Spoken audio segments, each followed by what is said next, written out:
Welcome to the lecture. It's in our hands, the symbol of real change, because it's doing, not talking. It's about the rise of, for and by the people worldwide. We don't do it for less. We the people are the real change, no one else. It's time we take back our power. Banks have hijacked the human value of our society by lending money and charging interest over that money. It's just making profit, only profit.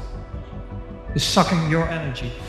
You see how they are taking out all the value via the banking system to the top to become richer, richer and richer. You cut the lifeline of the old system. We have the main key for real change. It also will be global, meaning worldwide and local. We will create all the divisions who are needed to serve us instead of we serving systems. It's literally in your hands. Thank you.